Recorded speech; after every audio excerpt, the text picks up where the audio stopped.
الحمد لله وكفى وسلام على عباده الذين اصطفى أما بعد فأعوذ بالله من الشيطان الرجيم بسم الله الرحمن الرحيم إن عدة الشهور عند الله 12 شهرا في كتاب الله يوم خلق السماوات والأرض منها 4 حرم ذلك الدين القيم وقال في مقام آخر والعصر إن الإنسان لفي خسر سبحان ربك رب العزة عما يصفون وسلام على المرسلين والحمد لله رب العالمين اللهم صل على سيدنا محمد وعلى آل سيدنا محمد وبارك وسلم۔ اللہ رب العزت نے اس دنیا کے اندر ہمیں بہت تھوڑے سے وقت کے لیے بھیجا ہے، اور یہ وقت بہت ہی قیمتی ہے، بلکہ یوں کہا جائے کہ کائنات کی سب سے قیمتی ترین چیز وقت ہے، تو بے جا نہ ہوگا، وقت سے قیمتی چیز کوئی بھی نہیں ہے۔ اس لیے اللہ رب العزت نے قرآن کریم میں جگہ جگہ وقت کا ذکر فرمایا۔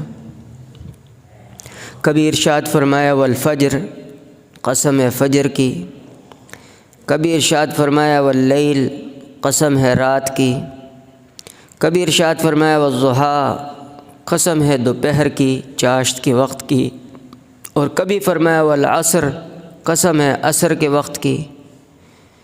تو وقت اللہ رب العزت کے ہاں بہت ہی قدر و قیمت رکھتا ہے۔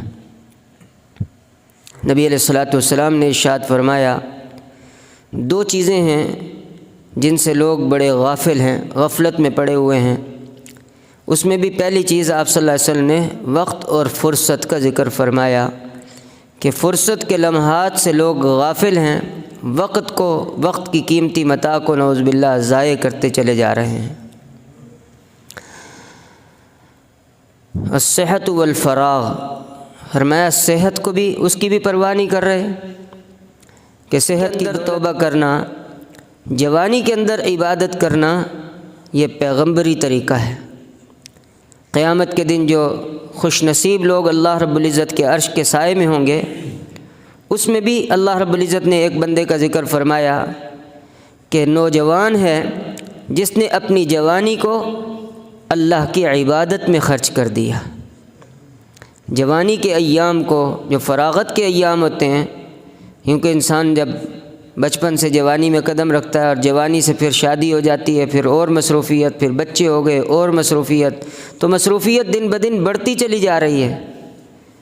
اپنے اس وقت کو قیمتی بنانا ہے۔ وقت کی قدر و قیمت، اللہ اکبر کبیرہ، مرنے والوں سے جا کر پوچھو، قبرستان والوں سے جا کر پوچھو کہ آج تمہیں وقت کی کیا قدر و قیمت ہے۔ اللہ اکبر کبیرہ۔ سیدنا عبداللہ ابن عمر رضی اللہ عنہ ایک مرتبہ سفر میں تشریف لے جا رہے تھے، تو ایک جگہ قبر دیکھی، تو قریب جا کر تھوڑا دور حضرت نے جا کر وہاں اپنی سواری کو روکا اور 2 رکعت نماز پڑھی۔ لوگوں نے پوچھا حضرت یہاں 2 رکعت نماز کا کیا مقصد ہے، یہاں کیا موقع ہے 2 رکعت نماز پڑھنے کا؟ تو فرمایا کہ جب میں نے اس قبر کو دیکھا تو نبی علیہ الصلوۃ والسلام کا فرمان یاد آ گیا کہ قبروں والے اس حسرت میں پڑے ہوئے ہیں کہ کاش ہمیں 2 رکعت نماز پڑھنے کی توفیق مل جاتی، 2 رکعت نماز پڑھنے کا موقع مل جاتا، کاش ہمیں 2 رکعت نماز پڑھنے کی اجازت دے دی جاتی۔ آج میں نے کہا میرے پاس فرصت ہے، وقت ہے، میں اس فرصت کو غنیمت جانوں، 2 رکعت پڑھ لوں۔ کل یہاں پڑھاؤں گا تو پھر میں 2 رکعت کیسے پڑھ سکوں گا بھائی؟ اس لیے فرصت جانیے، غنیمت جانیے، ان فرصت کے لمحات کو غنیمت جان۔ فرصت کی گھڑی کو، جدائی کی گھڑی سر پہ کھڑی ہے، اس لیے ان اوقات کو غنیمت سمجھنا ہوتا ہے۔ کتابوں میں ہمارے استاد میں واقعہ سنایا کرتے ہیں وقت کی قدر و قیمت کے حوالے سے کہ ایک مچھیرا تھا، مچھلیاں پکڑتا تھا، ایک مرتبہ اس کے شکار میں جال میں ایک مچھلی آئی، اس کا پیٹ چاک کیا تو اس کے اندر سے ایک موتی نکلا، بہت بڑا موتی اور خوبصورت موتی تھا۔ مچھیرا تھا، اس کی اہمیت کا، اس کی قدر و قیمت کا پتہ ہی نہیں تھا۔ اس نے اس موتی میں سوراخ کیا اور دھاگا ڈال کے اپنے گدھے کے گلے میں ڈال دیا۔ لوگوں نے دیکھا اتنا خوبصورت موتی اللہ کے بندے گدھے کے گلے میں ڈال دیا۔ اس نے گدھے کے گلے سے نکالا، اپنے گلے میں ڈال دیا کہ میں پہن لیتا ہوں، بڑا خوبصورت ہے۔ کسی نے کہا اتنا خوبصورت موتی ہے، اگر تو اس کو بیچ دے تو تیری نسلیں سنور جائیں گی۔ اس نے کہا واہ، یہ تو بڑی اچھی بات ہے، بڑی قیمتی چیز مجھے مل گئی ہے۔ وہ بازار چلا گیا جوہری کے پاس، سونار کے پاس، اس کو جا کر اس کو موتی دکھایا۔ سچا زمانہ تھا، سچا وقت تھا، لوگ فراڈیے تھے نہیں، کھرے لوگ تھے۔ جوہری نے جب اس موتی کو دیکھا، اس نے کہا یہ تو انمول موتی ہے، اس جیسا موتی تو دنیا میں اور ہے نہیں، اس کی قیمت میں نہیں دے سکتا، پورا سرافہ بازار کوئی جوہری نہیں دے سکتا، تم بادشاہ کے پاس لے جاؤ، بادشاہ اس کی قیمت دے سکتا ہے۔ وہ بادشاہ کے پاس لے گیا، بادشاہ نے اپنی شاہی جوہریوں کو بلایا، انہوں نے اس کی جب جانچ کی تو انہوں نے کہا جی یہ انمول موتی ہے، دنیا کے اندر اس کو کیا کہتے ہیں، در نایاب۔ سیپ جب پانی کے اوپر آتی ہے تو بارش برس رہی ہوتی ہے، اور سیپ کے منہ کے اندر جتنے قطرے چلے جاتے ہیں اتنے موتی بن جاتے ہیں، اور کچھ سیپیں ایسی ہوتی ہیں صرف ایک قطرہ جاتا ہے اور سیپ بند ہو جاتی ہے تو وہ ایک ہی موتی اس میں سے نکلتا ہے، اور ایسا نایاب موتی ہوتا ہے کہ پوری دنیا میں اس جیسا موتی نہیں ہوتا، اسے کہتے ہیں در نایاب۔ جیسے حضور نبی کریم صلی اللہ علیہ وسلم کو آمنہ کا در یتیم کہتے ہیں کہ حضور نبی کریم صلی اللہ علیہ وسلم جیسا یتیم کائنات میں کوئی آیا ہی نہیں، یہ ایسے یکتا اور ایسے واحد یتیم ہیں کہ اللہ نے ان کو وہ مقام عطا فرمایا جو اور کسی کو عطا فرمایا ہی نہیں۔ تو ایسا موتی ہوتا ہے جس کے ساتھ کا پوری دنیا میں موتی نہیں ہوتا۔ انہوں نے کہا جی یہ تو در یتیم ہے، اس کے ساتھ کا اور موتی دنیا میں نہیں، کہ ہم کس کے ساتھ اس کی جانچ کریں کہ یہ اس جیسا موتی ہے اور اس کی قیمت مارکیٹ میں اتنی لگی تھی تو اس کی قیمت بھی اتنی ہی ہوگی، اس کی قیمت تو لگ ہی نہیں سکتی، اس کی قیمت ہم نہیں لگا سکتے۔ یہ ایسا نایاب موتی ہے کہ پوری آپ خزانے دے دیں، پوری سلطنت کے خزانے اس کو دے دیں تو اس کی قیمت نہیں ہو سکتی، کیونکہ اس جیسا موتی دنیا میں ہے ہی نہیں۔ بادشاہ بھی سمجھدار تھا، اس نے کہا ایسا نایاب موتی لایا، انمول موتی جس کا کوئی مول ہی نہیں ہے، ہم بھی اس کو ایسی انمول قیمت دیں گے جس کا کوئی مول نہیں ہوگا، قیمت بھی انمول دی جائے گی اس کو۔ تو بادشاہ نے اعلان کیا، اپنے درباریوں کو، خادموں کو حکم دے دیا کہ یہ مچھیرے کے لیے اجازت ہے، کل صبح طلوع آفتاب سے لے کر غروب آفتاب تک ہمارے محل میں جہاں چاہے گھومے، جو چیز چاہے اٹھائے، اس کو کوئی روک ٹوک نہیں ہے، اس کے لیے ہم پورا دن اپنا محل، اپنے خزانے کھول رہے ہیں، ہمارے خزانوں سے، محل سے جو چیز اس کو پسند آئے لے جائے، اس کو کوئی روک ٹوک نہیں ہے۔ وہ بڑا خوش ہو گیا، بھائی سارا دن مجھے محل کے خزانے اٹھانے کی موقع مل گیا، سبحان اللہ۔ تو صبح سویرے اپنا گدھا لے کے آ گیا، ہیرے جواہرات سب کچھ لاد بھی اس پر لے جاؤں گا۔ جیسے ہی محل کے اندر داخل ہوا اور محل کی رونقوں کو دیکھنا شروع کیا کہ بڑا خوبصورت محل ہے جی، یہ تو بڑا خوبصورت کمرہ ہے اور بڑا خوبصورت فلاں چیز ہے اور بڑا خوبصورت بستر ہے۔ جیسے بستر کو دیکھا، میں بیٹھ سکتا ہوں، ہاں ہاں آپ کے لیے پورا دن اجازت ہے، جو مرضی کرو، جو مرضی چیز اٹھاؤ، جو مرضی لے جاؤ۔ بستر پر بیٹھ گیا، لیٹ سکتا ہوں، لیٹ گیا اور سو گیا۔ ایسا سویا کہ سارا دن ہی سویا رہا، غفلت کی نیند سو گیا۔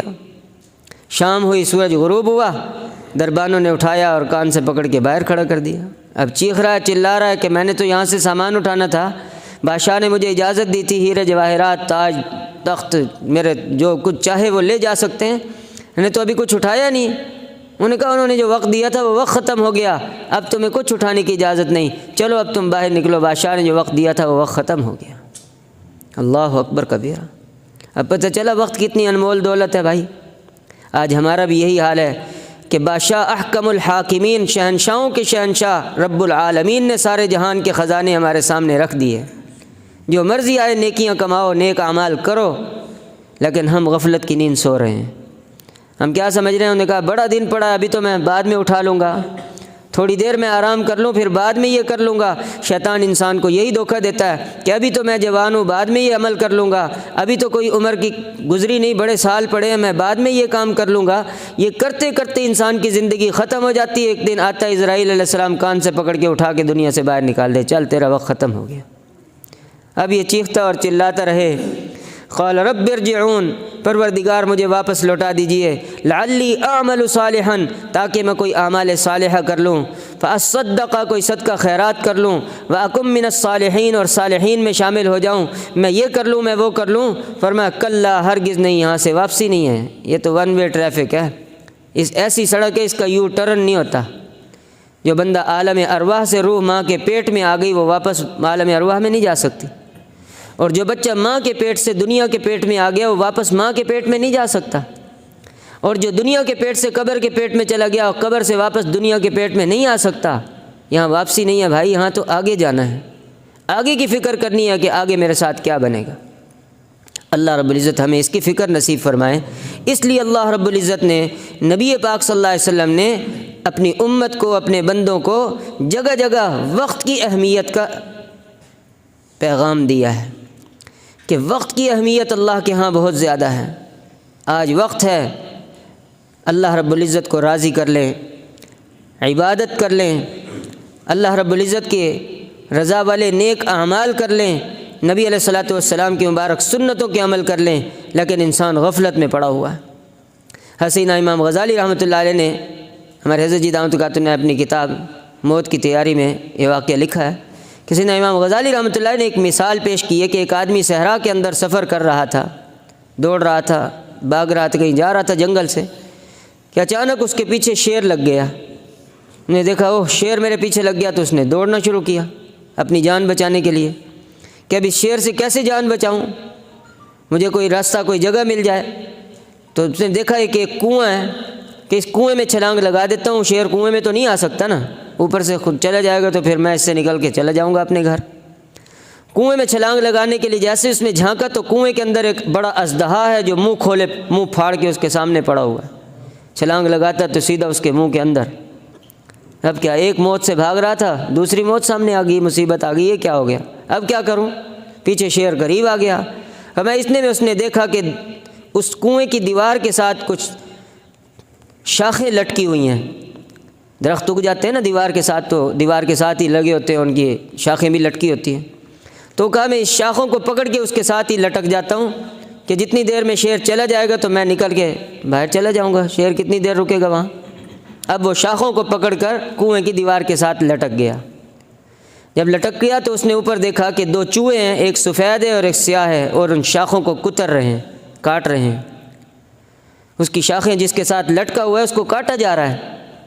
اب یہ اور پریشان کہ یہ کیا، ابھی شاخ کٹے گی تو میں پھر نیچے اژدہا کے منہ میں جاؤں گا، اب میرا کیا بنے گا۔ اتنے میں اس نے دیکھا کہ دیوار کی دوسری سائڈ پر ایک چھتا لگا ہوا ہے شہد کا، اس میں شہد ہے، شہد کی مکھیوں نے شہد بنا رکھا ہے۔ اس کے منہ میں پانی آ گیا اور سب کچھ بھول گیا، شیر بھی بھول گیا، جی اژدہا بھی بھول گیا، اور شاخیں کترنے والے چوہے بھی بھول گیا، اور مزے سے شہد ہاتھ کو لگا لگا کے شہد چاٹنا شروع کر دیا۔ اللہ اکبر کبیرہ۔ فرمایا ہمارا حال بھی یہ ہے۔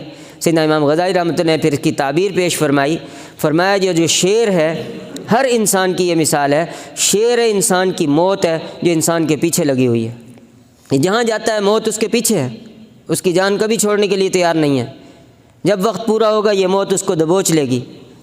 اور دوسرے نمبر پر فرمایا اژدہا ہے جو منہ کھولے پڑا، یہ اس کی قبر ہے، قبر اس کی تیار ہے، منہ کھولے اس کی تیاری، اس کو اپنے منہ میں اپنے نوالا بنانے کے لیے تیار ہے، لیکن ہم غافل ہیں، قبر کو یاد ہی نہیں کرتے۔ قبر روزانہ بندے کو آواز دیتی ہے، میں بیگانگی کا گھر ہوں، میں تنہائی کا گھر ہوں، میں کیڑوں مکوڑوں کا گھر ہوں، میں وحشتوں کا گھر ہوں، میرے پاس آنا تو کوئی تیاری کر کے آنا۔ لیکن ہمیں جانا ہے، سب جانتے ہیں جانا ہے، لیکن تیاری کوئی نہیں کر رہا، مزے سے شہد چاٹ رہے ہیں، دنیا کی لذات و شہوات و خواہشات میں، دنیا کی رنگینیوں میں ایسے گم ہیں کہ اپنی موت کو بھی بھول گئے ہیں، اپنی قبر کو بھی بھول گئے ہیں۔ اور فرمایا وہ جو دو چوہے ہیں جو اس شاخ کو کتر رہے ہیں، فرمایا سفید چوہے سے مراد دن ہے اور کالے چوہے سے مراد رات ہے، ہر دن اور ہر رات اس کی زندگی کی شاخ کو کتر رہا ہے اور اس کو پتہ ہی نہیں ہے کہ میری زندگی کم ہوتی چلی جا رہی ہے۔ اللہ اکبر کبیرہ۔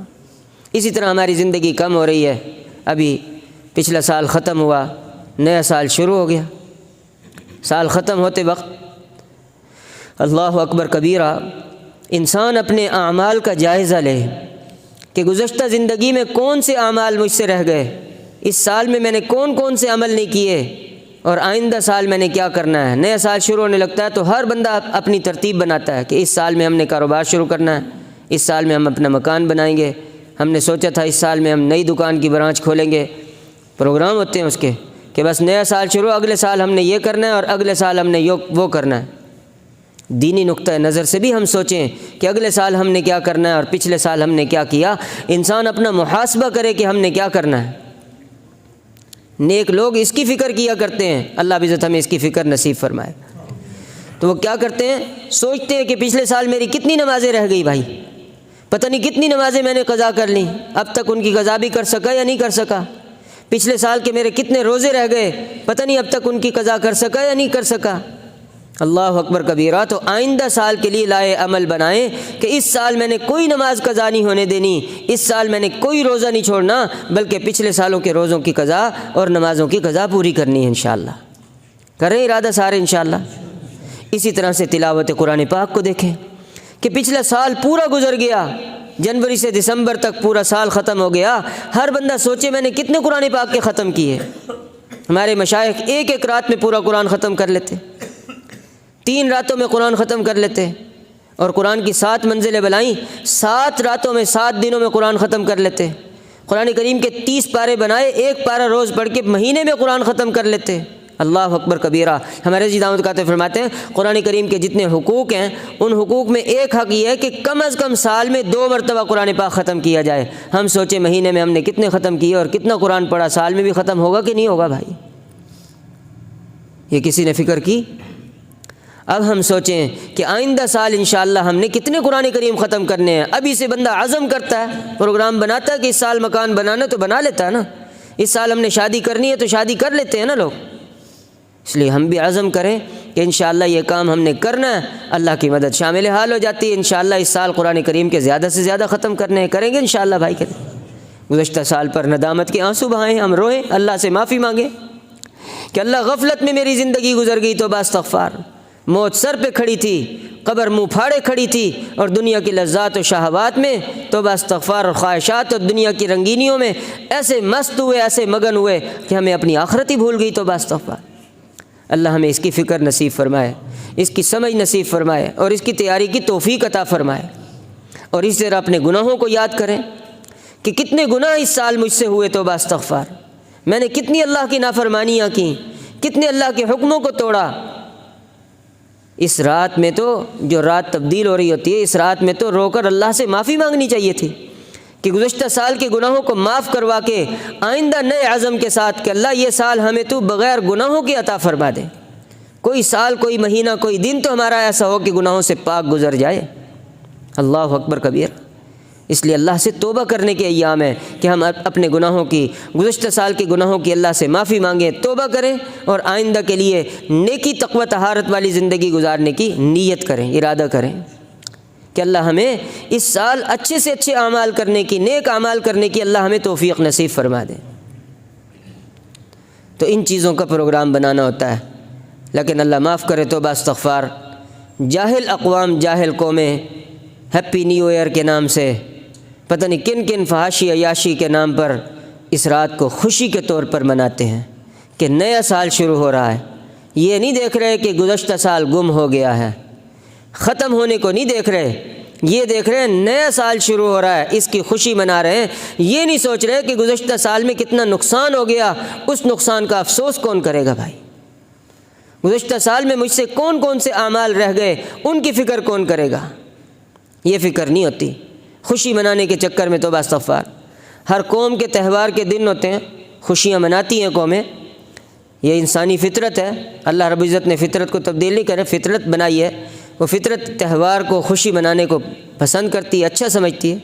اسلام نے بھی اس سے منع نہیں کیا، لیکن اسلام نے اس کا طریقہ بتایا، ہر چیز کی اصلاح فرمائی ہے، ہر چیز کو تمہارے لیے نفع بخش بنایا، فائدہ بخش بنایا، ثواب کا ذریعہ بنایا، اللہ کی رضا کا ذریعہ بنایا۔ نبی علیہ الصلوۃ والسلام ہجرت فرما کر جب مدینہ طیبہ تشریف لے گئے تو مدینہ طیبہ کے لوگ سال میں 2 دن عید مناتے تھے، خوشیاں مناتے تھے۔ اور جاہلوں کی عید، زمانہ جاہلیت کی عید ایسی ہی ہوتی ہے کہ عید کا مطلب، خوشی کا مطلب کیا ہے؟ آزادی ہے، کہ آج کے دن، آج کی رات ہم آزاد ہیں، جو مرضی کریں۔ ہمارے لوگ بھی ایسے ہی کہتے ہیں، جی شادی ہے نا، خوشی کا موقع ہے، بچے ہیں، جی جو مرضی کریں، جو مرضی کریں۔ اسلام نے تو کوئی اجازت نہیں دی کہ جو مرضی کرے بھائی۔ مادر پدر آزاد ہو جائیں، شریعت سے بھی آزاد ہو جائیں، شریعت کے احکامات سے، نبی علیہ السلام کو مبارک طریقوں سے آزادی مل جائے تو کبھی بھی نہیں ہوتا یہاں تو۔ اسلام میں تو ایسی کوئی کنسیپٹ نہیں ہے۔ لیکن جاہل قوموں کے اندر کیا ہوتا ہے کہ آج آزادی کا دن ہے، آج خوشی کا دن ہے تو ہم آزاد ہیں۔ موٹر سائیکلوں کی بانسریاں نکالو اور شور مچاؤ، جی اونچی اونچی آواز سے ڈگ بجاؤ، توبہ استغفار، ہلہ گلہ کرو، شرابیں پیو اور بدکاریاں کرو، جو مرضی کرو۔ جی آج تو آزادی کا دن ہے، استغفر اللہ، آج تو خوشی کے دن ہے، خوشی کی رات ہے، استغفر اللہ۔ یہ آزادی اسلام میں نہیں ہے بھائی۔ صحابہ کرام رضی اللہ تعالیٰ اجمعین، مدینہ طیبہ کے لوگ اس طرح سے یہ دن مناتے تھے۔ نبی علیہ الصلوۃ والسلام نے ارشاد فرمایا، کیا اس سے اچھے 2 دن تمہیں نہ دے دیے جائیں؟ کہ یا رسول اللہ کیوں نہیں، ہمیں تو اور خوشی ہوگی کہ اللہ کے نبی صلی اللہ علیہ وسلم نے عید کے دن دے دیے۔ اور حضور نبی کریم صلی اللہ علیہ وسلم نے ان کو عید کے دن عطا فرمائے، عید الفطر اور عید الاضحیٰ۔ ایک خوشی وہ ہے جو تمہارے آباء و اجداد کے کارناموں پر تم خوشی مناتے ہو۔ عیسیٰ علیہ السلام پیدا ہوئے تھے، تم خوشی منا رہے ہو۔ جی فلاں کام ہوا تھا، ہمارے بڑوں نے یہ کارنامہ سر انجام دیا تھا، نوروز کہتے ہیں، کوئی مختلف مہرجان کہتے ہیں، مختلف قومیں مختلف انداز سے اپنے تہوار مناتی ہیں، اپنے بڑوں کی یاد میں مناتی ہیں۔ اور اسلام نے ہمیں کیا خوشی دی؟ فرمایا اصل خوشی تو وہ ہے کہ انسان خود عمل کرے، کتنی خوشی ہوتی ہے۔ 30 روزے تم نے رکھے، اب 30 روزوں کی خوشی میں اللہ رب العزت تمہاری افطاری کروا رہے ہیں، افطار کروا رہے ہیں، عید الفطر عطا فرمائی کہ انسان کتنا خوش ہوتا ہے، اس دن کو یوم تشکر کے طور پہ مناتا ہے، شکرانے کے طور پر مناتا ہے کہ اللہ تیرا شکر ہے کہ تو نے مجھے زندگی میں 30 روزے رکھنے کی توفیق عطا فرما دی، راتوں کی عبادت کرنے کی توفیق عطا فرما دی۔ اللہ اکبر کبیرہ، اللہ کا کتنا احسان ہے کہ اللہ نے مجھے لیلۃ القدر جیسی دولت عطا فرما دی، قرآن کریم پڑھنے سننے کی دولت عطا فرما دی۔ حقیقی خوشی انسان کو عید الفطر کے دن ہوتی ہے کہ الحمدللہ رمضان میں ہم نے کتنی نیکیاں کر لی، الحمدللہ، شکر کر رہا ہوتا ہے بندہ، شکر سے اس کا دل خوش ہوتا ہے، لبریز ہوتا ہے۔ اللہ اکبر کبیرہ۔ اور اس طرح دوسری عید عطا فرمائی کہ انسان اپنے جانور ذبح کر رہا ہوتا ہے، کہ وہ دمبا اور وہ لیلا جس کو بڑے پیار سے پالا تھا، گلیوں میں پھرایا کرتا تھا، اپنے ہاتھ میں اس کو دانے کھلاتا تھا، اس کو اپنے ہاتھوں سے نہلاتا تھا اور خوب اس کو پھراتا تھا۔ اللہ آج تیرے نام پہ میں نے اس کو ذبح کر دیا، اللہ تو اس کو اپنی بارگاہ میں قبول فرما لے، اور اس کو ذبح کر کے اللہ کی بارگاہ میں قبولیت کی دعائیں مانگ رہا ہوتا ہے۔ انسان کو کتنی خوشی ہوتی ہے کہ میں نے اپنی محبوب چیز اپنے اللہ کے نام پہ قربان کر دی، اللہ کے دربار میں پیش کر دی۔ سبحان اللہ، کتنی خوشی ہوتی ہے انسان کو۔ یہ ہے اصل خوشی، سچی خوشی۔ اللہ اکبر کبیرہ۔ عید کی خوشی یہ ہے کہ انسان اپنے عمل پر خوش ہوتا ہے کہ اللہ کی توفیق سے میں نے ایک عمل کیا، اس پر کتنی خوشی ہے۔ اللہ اکبر کبیرہ۔ اسلام نے، نبی صلی اللہ علیہ وسلم نے مسلمانوں کو یہ عید کے دن عطا فرمائے، یہ خوشی کے دن عطا فرمائے جو حقیقی خوشی ہے۔ اللہ ہمیں بھی اس کی توفیق عطا فرمائے، اس کی سمجھ نصیب فرمائے۔ آپ دیکھیں حضور نبی کریم صلی اللہ علیہ وسلم نے زمانہ جاہلیت کی عید کو برقرار نہیں رکھا، پسند نہیں فرمایا۔ اگر آپ صلی اللہ علیہ وسلم اس کو پسند فرماتے تو یہ کہہ سکتے تھے کہ اس میں اصلاح کر لو، جو دن تم خوشی کے مناتے ہو، میلہ لگاتے ہو، اس میں یوں نہ کیا کرو، یہ نہ کیا کرو، فلاں نہ کیا کرو اور یوں منا لیا کرو۔ نہیں، آپ صلی اللہ علیہ وسلم نے وہ دن ہی نہیں چلنے دیے کہ ان دنوں کے بدلے میں تمہیں اور 2 دن دیے جاتے ہیں، کیونکہ اسلام کامل اور مکمل دین ہے۔ یہ دوسروں کی چیز کو، دوسرے مذہب کے پیوند کو برداشت ہی نہیں کرتا۔ ہم دوسرے مذہبوں کی ٹاکیوں کو پسند نہیں کرتے کہ دوسرے مذہب سے ٹاکی لے کر ہم اپنے مذہب پہ لگا رہے ہیں۔ جی ہمارے پاس کوئی خوشی نہیں تھی لہٰذا ہم آپ سے خوشی مانگ کر لے رہے ہیں، جی ہمیں بھی خوشی کا کوئی ڈے دے دو، کوئی نائٹ دے دو۔ تو بس استغفار، انا للہ و انا الیہ راجعون۔ بڑی سخت وعید ہے غیر قوموں کے طور طریقے اپنانے پر، بڑی سخت وعیدات ہیں اسلام کے اندر۔ نبی علیہ الصلوۃ والسلام نے ارشاد فرمایا، من تشبہ بقوم فہو منہم، جو جس قوم کی مشابہت اختیار کرتا ہے وہ انہی میں سے ہو جاتا ہے۔ تو استغفار، اللہ اکبر کبیرہ۔ بڑی ایسی سخت حدیث ہے کہ بندہ اس کو سوچے نا تو بہت ڈر لگتا ہے بندے کو۔ 1-2 واقعات عرض کر دیتا ہوں، پھر بات آگے بڑھائیں گے۔ حضور نبی کریم صلی اللہ علیہ وسلم کی کوئی بات غلط نہیں ہو سکتی۔ آپ صلی اللہ علیہ وسلم من تشبہ بقوم، جو جس قوم کی نقل کرتا ہے، مشابہت اختیار کرتا ہے، فہو منہم، وہ انہی میں سے ہو جاتا ہے۔ اور دنیا میں بھی ایسا ہی ہے، دستور ہے کہ جو جس کی قوم کے کپڑے پہنتا ہے، جس کمپنی کے کپڑے پہنتا ہے، ہم یہی سمجھتے ہیں نا کہ یہ فلاں کمپنی والے لوگ آ گئے ہیں۔ کیوں جی؟ وہ جو موٹر سائیکلوں پہ چیزیں بیچ رہے ہوتے ہیں تو وہ خاص جیکٹ پہنتے ہیں نا، ہم سمجھتے ہیں یہ فلاں آ گئے ہیں جی۔ اگر وہ جیکٹ نہ پہن کے آیا تو ہم تو کھڑے ہوں گے، بھئی کون سا بندہ میں نے بلایا تھا چیز لانے والا، تو وہ تو آیا ہی نہیں ابھی تک جی۔ سکول کی کالج کی وردی پہنے گا پتہ چلے گا کالج کا لڑکا آ گیا، مدرسے کا امامہ لباس پہنے گا پتہ چلے گا مدرسے کا طالب علم آ گیا جی۔ کالج کی، اور اللہ معاف فرمائے، گندا لباس پہن کے ایک عورت آئے گی، پتہ چل جائے گا کہ کیسی عورت ہے، اور ماشاءاللہ پردے میں پوری لپٹی ہوئی سارے جسم کو چھپائے ہوئے آئے گی، پتہ چلے گا کہ کوئی مسلمان عورت آ رہی ہے، اللہ کی ولی آ رہی ہے، پتہ چل جائے گا نا، لباس سے پتہ چلتا ہے بندے کا۔ مشابہت اسی کو کہتے ہیں۔ اور اللہ رب العزت اور اللہ کے محبوب صلی اللہ علیہ وسلم کے فرامین غلط نہیں ہوتے، واقعی ایسا ہوتا ہے، اور اللہ رب العزت کبھی کبھی دکھا بھی دیتے ہیں۔ ہمارے اساتذہ میرے والد صاحب رحمۃ اللہ علیہ واقعہ سنایا کرتے تھے، حضرت جی دامت قاتل واقعے میں میں نے اس کو کہیں پڑھا ہے کہ حج کے زمانے میں کسی سال میں ایک بزرگ حاجی صاحب فوت ہوئے۔ حاجی صاحب فوت ہوئے تو ان کا جنازہ پڑھا گیا، اور جنازہ پڑھنے کے بعد ان کو قبر میں دفن کر دیا۔ اللہ کی شان، قبر میں دفن کرنے والے لوگوں میں، ساتھیوں میں کوئی ایسا بندہ بھی تھا جس کی کوئی پرس ہو، کوئی کامہ، کوئی قیمتی کاغذات اس میں قبر میں رہ گئے۔ انہوں نے کہا ہو میری فلاں چیز قبر میں رہ گئی ہے تو میں تو وہ نکالنی ہے، ضروری کاغذات ہیں، قبر کھولو۔ اب قبر کھولی گئی تو لوگ یہ دیکھ کر حیران رہ گئے کہ جس قبر میں حاجی صاحب کو دفن کیا تھا، فلاں بندے کو دفن کیا تھا، وہاں کسی خوبصورت عورت کی اور یورپین کنٹری کی کسی انگریز لڑکی کی لاش پڑی ہوئی تھی۔ اللہ اکبر کبیرہ! انگریز لڑکی، سنہری بال، اور اس کی انگریز لڑکی کی میت پڑی ہوئی تھی وہاں پہ جنت البقیع کے قبرستان میں۔ وہ بڑے حیران کہ ہاں تو ہم نے مرد کو دفن کیا تھا، یہ عورت کہاں سے آ گئی، اور یہ بھی یورپ کی انگریز عورت۔ بڑے حیران ہوئے تو یورپ کے کچھ لوگ آئے ہوئے تھے، ان سے پوچھا، دکھایا، پتہ کیا کہ دیکھو یہ کون عورت ہے، اپنے ملک میں جا کے پتہ کرنا۔ انہوں نے اس کو دیکھا اور جا کر وہاں پتہ کیا کہ اس طرح سے کوئی انگریز لڑکی ان دنوں میں کوئی فوت ہوئی ہے۔ پتہ چلا کہ حج کے ایام میں واقعی ایک لڑکی فوت ہوئی تھی، اور انگریزوں نے ان کو فلاں جگہ فلاں قبرستان میں، اپنے قبرستان میں دفن کر دیا تھا۔ یہ حضرات وہاں گئے کہ دیکھو بھائی اب آپ کی بیٹی وہاں قبرستان میں نہیں ہوگی، ہم نے اس کو جنت البقیع قبرستان میں دیکھا ہے۔ سبحان اللہ، اللہ اکبر کبیرہ! وہ کہہ رہے یہ کیسے ہو سکتا ہے، ہم نے تو اپنے ہاتھوں سے اس کو اس قبرستان میں دفن کیا، وہ وہاں کیسے پہنچ گئی؟ نہیں، کھول کے دیکھ لو بھائی، تم تسلی ہو جائے گی ہماری بھی اور آپ کی بھی۔ انہوں نے قبر کو کھولا تو دیکھا، حیران رہ گئے کہ وہ جو حاجی صاحب وہاں جنت البقیع میں دفن کیے تھے، اس قبرستان میں اس عورت کی قبر میں پڑے ہوئے تھے۔ اللہ اکبر کبیرہ! اور وہ عورت وہاں، لڑکی وہاں پہنچ گئی۔ اب سوال یہ پیدا ہوتا کہ انگریزوں کی لڑکی اور غیر مسلم ہوگی، ہو سکتا ہے، یہ کیسے جنت البقیع میں پہنچ گئی؟ پتہ کیا تو پتہ چلا کہ اس کی کلاس فیلو ایک لڑکی تھی مسلمان، جو اس کے ساتھ کلاس میں پڑھتی تھی، وہ مسلمان تھی، یہ اس کے ساتھ اس کی دوست تھی، اور چھپ چھپ کے اس کے گھر جاتی تھی اور اسلام قبول کر لیا تھا، اور اس کی دادی سے قرآن پاک بھی پڑھا کرتی تھی۔ اللہ رب العزت نے قرآن کی محبت اور دین کی محبت اور اسلام کی محبت میں مکہ اور مدینہ جانا چاہتی تھی، اللہ نے اس کو مکہ اور مدینہ پہنچا دیا۔ اللہ اکبر کبیر! اب انہوں نے خبر پہنچائی کہ وہ حاجی صاحب یہاں کیسے آ گئے بھائی، وہ تو مسلمان تھا، حج کے لیے گیا ہوا تھا، وہ یہاں کیسے آ گیا؟ اب اس کی تحقیق کی، پتہ چلا، بیوی سے جا کر ایک راز معلوم ہوا کہ پتہ چلا کہ جب یہ سردیوں کی راتیں ہوتی تھیں اور سردیوں کے موسم میں جب نہانے کی حاجت ہو جاتی، غسل کی حاجت ہو جاتی، تو کبھی کبھی یوں کہا کرتے تھے کہ عیسائیوں کا مذہب نعوذ باللہ اچھا ہے کہ وہاں نہانے کی پابندی نہیں ہے، نعوذ باللہ من ذالک۔ اتنی سی بات پر کہ عیسائیوں کا مذہب اچھا ہے، اللہ نے اٹھا کے عیسائیوں کے قبرستان میں پہنچا دیا کہ تو اگر اچھا لگتا ہے تو ادھر ہی جا۔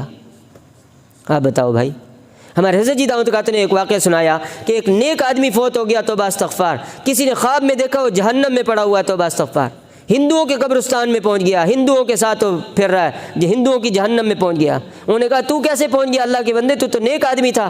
کہا ایک میری غلطی ہے، میرا ایک گناہ ہے جس کی وجہ سے میری پکڑ ہوئی اور میں یہاں پہنچ گیا۔ وہ کون سا گناہ ہے؟ فرمایا ہولی کا دن تھا، سارے ایک دوسرے پر رنگ پھینک رہے تھے، میں پان کھا رہا تھا، قریب ایک گدھا کھڑا تھا، میں نے اپنے پان کی پیک تھوک جو ہے اس گدھے کے اوپر پھینکی اور یہ کہا تھا کہ تجھے کسی نے نہیں رنگا، لا میں تجھے رنگ دیتا ہوں۔ میں نے وہ رنگ اس پر پھینک دیا تھا، اللہ نے فرمایا کہ تو نے بھی رنگ پھینکا تھا نا، جا رنگ پھینکنے والوں دیوالی والوں کے ساتھ ہولی والوں کے ساتھ ہی تو دفن ہو جا۔ من تشبہ بقوم فہو منہم، جو جس قوم کی مشابہت اختیار کرتا ہے اللہ انہی میں سے اس کو کر دیتے ہیں۔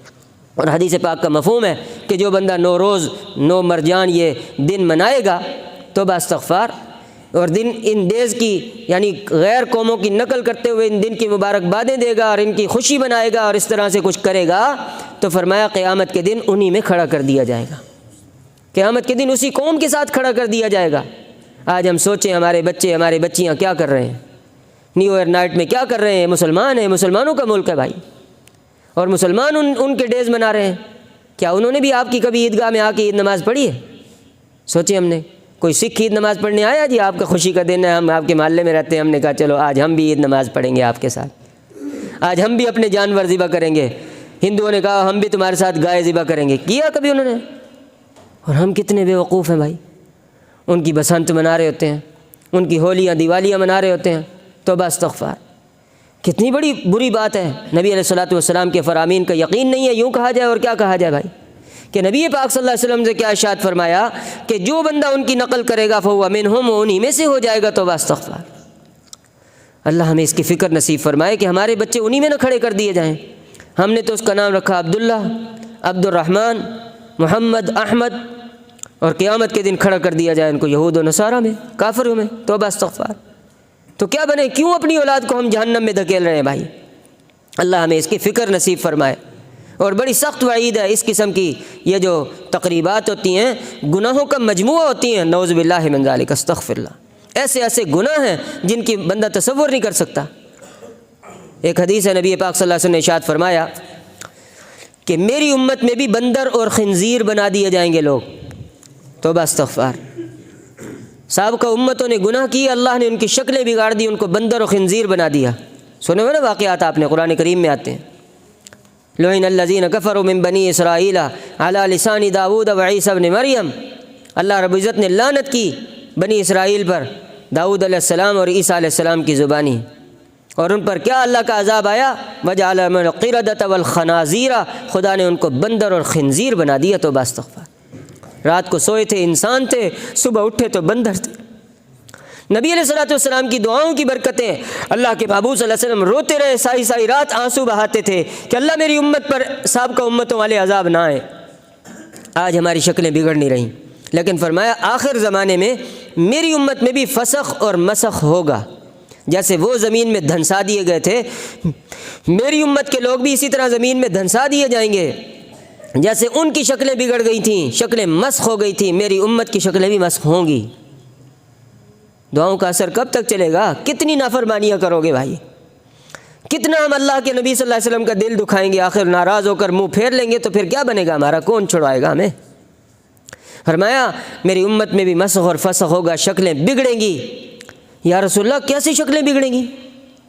صحابہ بڑے حیران ہوئے، بڑے پریشان ہو گئے اس حدیث پاک کو سن کر کہ آپ نے فرمایا تھا سابقہ امتوں والے عذاب میری امت پر نہیں آئیں گے، اور اس امت کی لوگوں کی شکلیں بندر و خنزیر کی طرح کیسے بن جائیں گی، کیسے بگڑ جائیں گی؟ توبہ استغفار۔ آپ صلی اللہ علیہ وسلم نے ارشاد فرمایا ہاں بگڑیں۔ کیا یا رسول اللہ؟ صحابہ پریشان ہو گئے، یا رسول اللہ لوگ اعمال چھوڑ دیں گے کیا؟ نہیں، فرمایا اعمال نہیں چھوڑیں گے، نمازی ہوں گے، روزے رکھیں گے، حاجی ہوں گے، دیندار ہوں گے، قرآن کی تلاوت کرتے ہوں گے، سارے نیک اعمال کرتے ہوں گے۔ تو اور زیادہ حیران ہو گئے کہ پھر کیوں شکلیں بگڑیں گی، پھر کیسے ان کی شکلیں بگڑ جائیں گی؟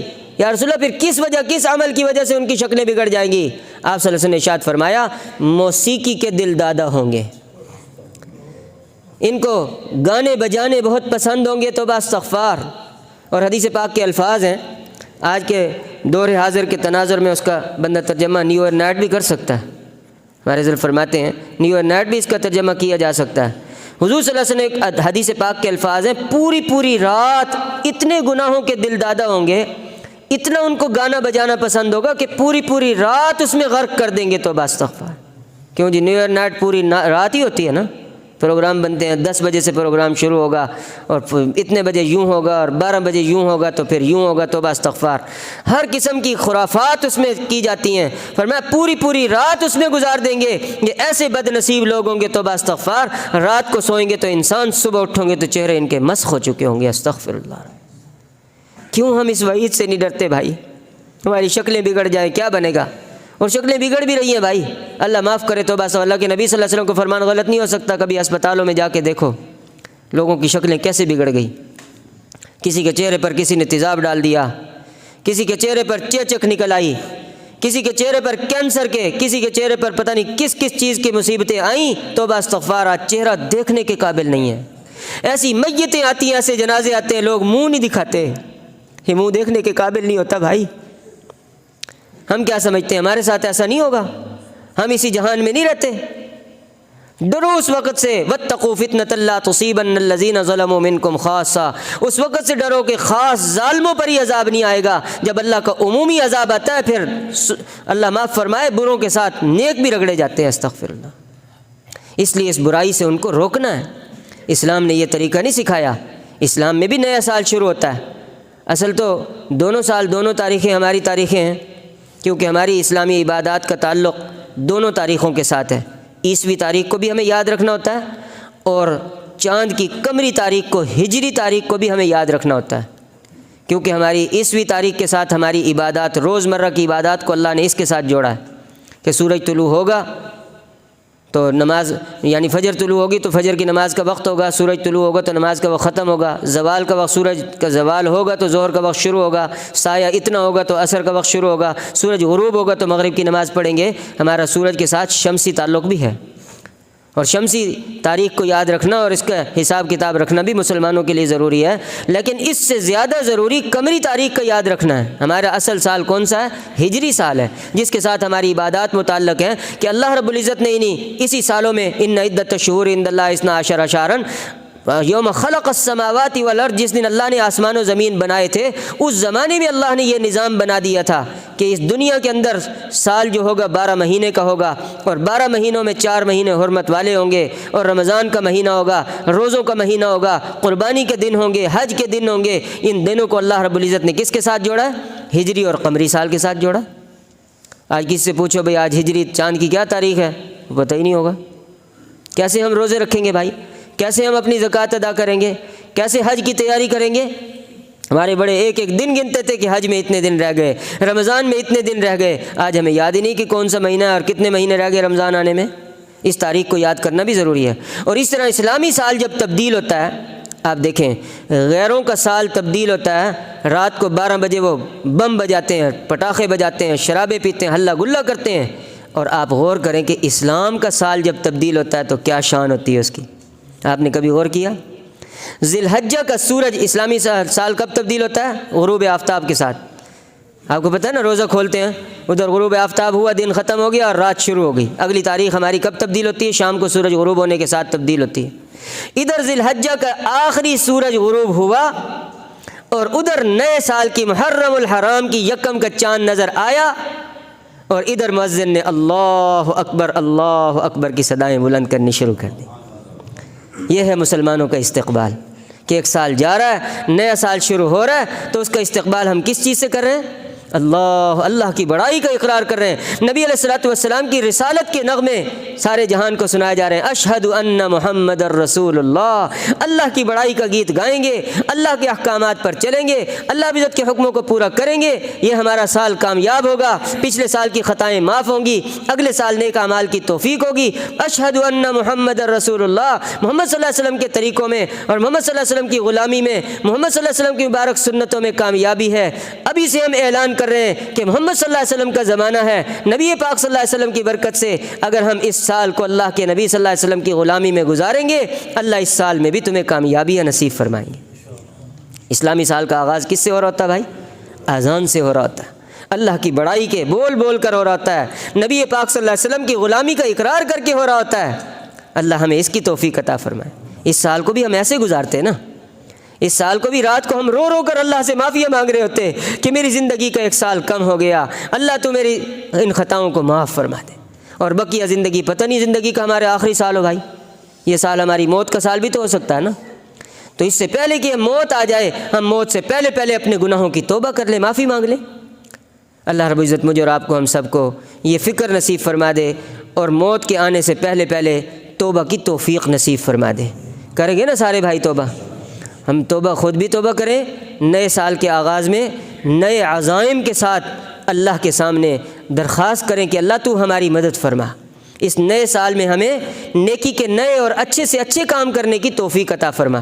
کریں گے نہیں کریں گے انشاءاللہ، اور دوسروں کو بھی بتائیں گے انشاءاللہ۔ اور جو لوگ یہ نائٹ منا رہے ہیں، یا اللہ معاف کرے تو بس استغفار اس قسم کی ناجائز امور کے اندر پڑھ رہے ہیں، علماء کرام نے صاف واضح لفظوں میں لکھا ہے، میں نے وعیدیں سنا دی ہیں، علماء نے فتویٰ بھی دیا کہ یہ حرام اور ناجائز ہے، مسلمانوں کے لیے اس کا منانا ٹھیک نہیں، ایمان کا خطرہ ہے۔ کسی نے اگر کسی کو مبارکبادی کا کارڈ دیا یا ایسی کوئی چیز دی تو بس استغفار، مبارکبادی دی اور شہر کی عظمت اور اس دین کی عظمت اس کے دل میں آئی، ایمان ختم ہونے کا خطرہ ہے، دائرہ اسلام سے خارج ہونے کا خطرہ ہے۔ ہم سوچیں آج اس موبائل میڈیا نے ہر میسج فارورڈ کرنا ہوتا ہے، پتہ نہیں کس چیز کا میسج فارورڈ کر دے، کیا ہوگا، ایمان ہی ختم نہ ہو جائے بھائی۔ سوچ سمجھ کے ہم اپنے بچوں کو سمجھائیں۔ اور آگے ویلنٹائن ڈے اور کیا آتا ہے اپریل فول اور پتہ نہیں کیا کیا اور مصیبتیں آتی جا رہی، تو بس استغفار، فتنوں کا زمانہ ہے، اس فتنوں سے اپنے آپ کو بھی بچائیں اور اپنی اولادوں کو بھی بچائیں، اور مستورات اپنے گھروں کے اندر دین کا ماحول بنائیں۔ اللہ ہمیں دین کے ماحول پر چلنے کی توفیق عطا فرمائے۔ آمین، وآخر دعوانا ان الحمد للہ رب العالمین۔